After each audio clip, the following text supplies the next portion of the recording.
네, 안녕하세요. 요즘 경기 참 어렵죠. 제 또래 주변 사람들도 조기퇴직하고 물가도 오르고 하니까 안정적인 수익 같은 걸 생각하게 됩니다. 지금껏 모아놓은 얼마 안 되는 돈으로 또 프랜차이즈 통해서 생전 안 하던 장사를 창업하고 이러긴 또 겁이 나죠. 안정적으로 고정 수익이 들어오길 바라니 오피스텔 한두 채 사가지고 임대사업 할까 이렇게 생각하는데 그냥 제 생각을 말씀드리면 오피스텔 한두 채 사는 거 사서 임대업 하는 건 임대업이 아닙니다. 이것저것 빼고 나면 진짜 하나도 남는 게 없을 수 있어요. 고시원 수익률 좋다는데 고시원 같은 거 한번 알아볼까 하는데 고시원 물론 수익률 좋습니다. 여러분들이 고시원 같은 굳이 고시원이 아니더라도 주택 임대 사업, 이 주택 임대 사업을 하면서 장점과 리스크 정도는 좀 알고 있으셔야 될 것 같아요. 장점은 어떻게든 집은 나갑니다. 금액의 문제지 골목 끝에 있는 집도 임대는 나가요. 그런 장점이 있는 반면에 리스크는 너무 많아요.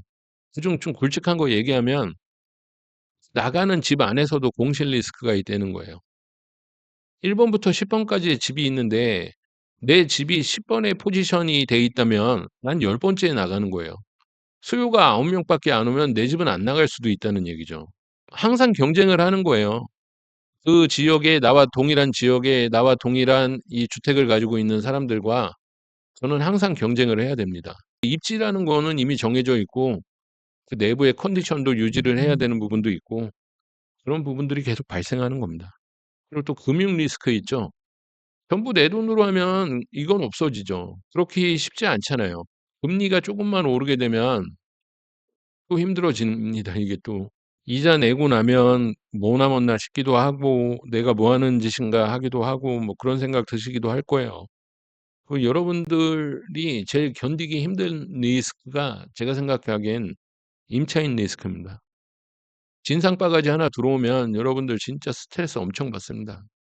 임대료 미납되고 주인 전화 안 받고 뭐 사정 설명하고 이거 사람끼리 하는 일인데 말 잘해 가지고 좀 한 달 후에 임대료 입금하겠다." 뭐 이런 식으로 하면은 봐주면서 넘어갈 수도 있는 부분인데 그렇게 유도리 있는 친구들이 많지가 않아요. 주인 전화 차단하는 경우도 요새 많습니다. 그것도 내보내려고 하면 소송해야 되고 기간 돈 다 들어가고 내가 또 손해배상 청구를 한다 한들 그 친구가 가지고 있는 게 없으면 그걸 어디서 받습니까? 이런 리스크들이 있죠. 그러니까 주택 임대 사업이라는 게 쉽게만 접근하시기에는 여러 가지 리스크들이 있으니까 이게 내 성향에 맞을지도 한 번씩 생각해 보는 것도 좋은 방법인 것 같습니다.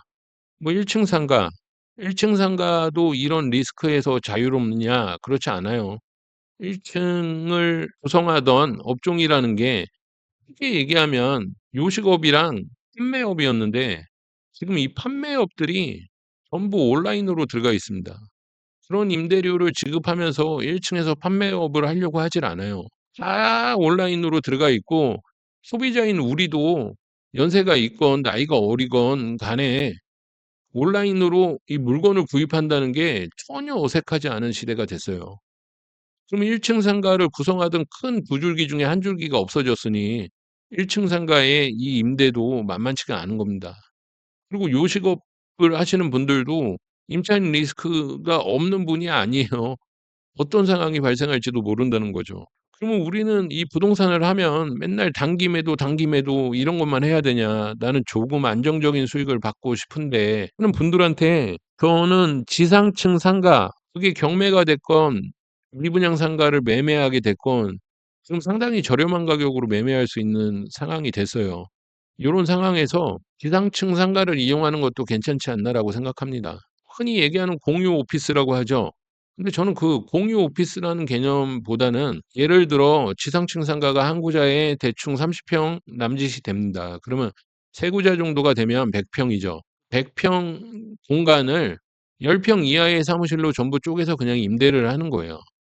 여러분이 공유 오피스를 해서 뭐 상주니 비상주니 뭐 이상주 뭐 한 15,000 원씩 받아 가지고 '내가 100 명을 유치할 거야.' 이렇게 되면 여러분 그거 임대업 아니에요. 그때부터는 서비스업, 자영업하고 있는 거예요. 일을 계속 만드는 겁니다. 그러니까 내가 투자한 시간에 대비 내가 투자한 금액 대비 어느 정도의 수익률만 나면 되는 거지 거기에 여러분들이 몰빵하게 되면 또 다른 일을 만들어서 거기에 발목 잡혀서 매달려서 일하는 거예요.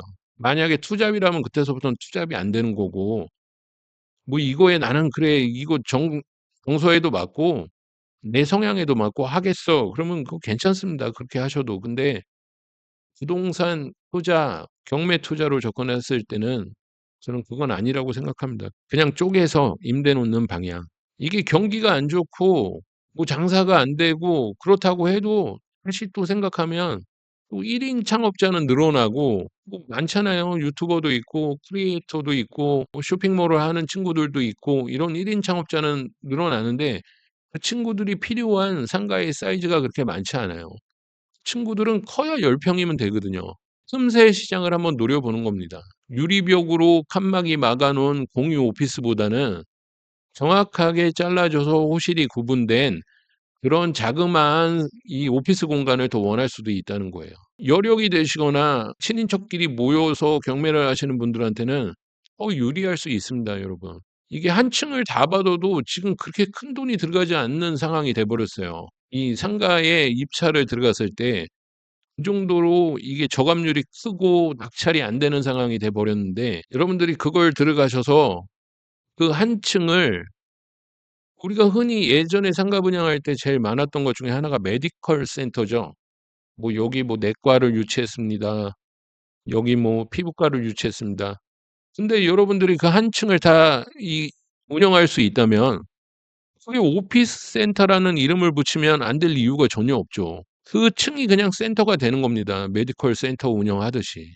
그런 방법도 괜찮지 않나 뭐 그렇게 생각합니다. 제가 이 오피스 공간을 얘기하는 건 제가 10년 이상 이 주택 임대 사업을 해 오면서 느낀 것 중에 하나가 주택 임대 사업이 의외로 유지 보수비가 많이 들어가요.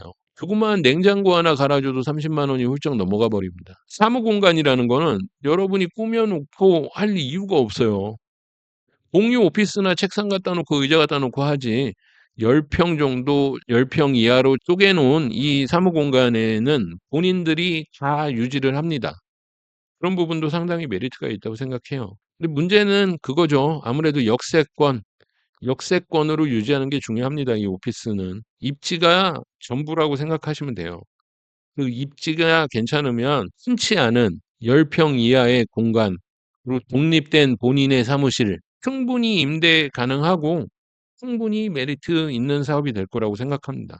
제가 부동산 투자와 사업을 연결하는 거를 좋아하지 않는데 여러분이 공유 오피스를 생각한다면 그건 그 둘을 연결해서 투자에서 벗어난 일이 되는 거고 제가 말씀드린 이런 오피스 공간의 임대를 생각한다면 투자하고 임대업을 하는 다른 방편이 될 수 있을 거라고 생각합니다. 여러분 경기가 영원히 나쁠 것 같다고 생각하시진 않잖아요. 항상 희망을 가지고 생각하시죠. 시그니에 월세 사는 애들이 "돈 이렇게 버세요." 하는 얘기를 뭐 등기 권리증 앞표지 깔아 놓고 "나는 이렇게 해서 돈 벌었어요." 하는 애들의 말에 제가 휘둘리거나 뭐 혹해 가지고 움직일 나이도 그런 경험도 아니라고 생각합니다. 저는 뭐 남말 다 믿냐? 아니요. 저도 눈에 본 제 지인분 그분이 하나의 척도가 되는 것 같아요 저한테는. 제 친척분인데 그분이 얼마 전에 만났을 때 저한테 그런 얘기를 하시더라고요. 이 건축을 하시는 분입니다. 크게 하세요. 상당히 좀 이름이 있는 분이신데 이것저것 요새 경기가 안 좋으니 NPL이나 콩으로 넘어가는 상가 같은 거 있으면 가져오라고 얘기를 합니다. 자기가 얼마 금액 안에서는 처리를 해 주겠다. 근데 여러분들도 똑같은 생각하시죠? 이만큼 떨어졌는데 이만큼 떨어졌을 때 내가 구입을 해서 나중에 경기가 좋아졌을 때 수익을 내겠다. 이 똑같은 생각을 합니다. 주식하시는 분들 '아 떨어졌을 때 손절해서 딱 빼겠다.' 뭐 이런 생각들을 하시죠. 돈을 버신 분들과 평범한 우리와 다른 부분은 그분들은 행동으로 합니다. 우리는 못하죠. 알고 있습니다, 머릿속으로. '더 나빠지지 않을 거다. 좋은 일 생길 거다.'라고 생각을 해도 우리는 못합니다. 이게 다른 부분이에요. 여하튼 그렇습니다, 여러분. 그냥 저 또한 뭐 일도 지지부진하고 모든 일이 답답하니 이런저런 생각을 해 봤는데 이런 오피스 공간 임대업도 괜찮을 거라는 생각이 들어서 주택임대업은 제가 해 왔고 지금도 하고 있고 여러분한테 리스크 정도는 말씀드릴 수 있는 상황이고 뭐 '이런 방법도 좋겠다.'라는 생각이 들어 한번 말씀드려 봤습니다. 날씨가 점점 추워지고 있습니다. 건강 조심하시고 오늘도 고맙습니다.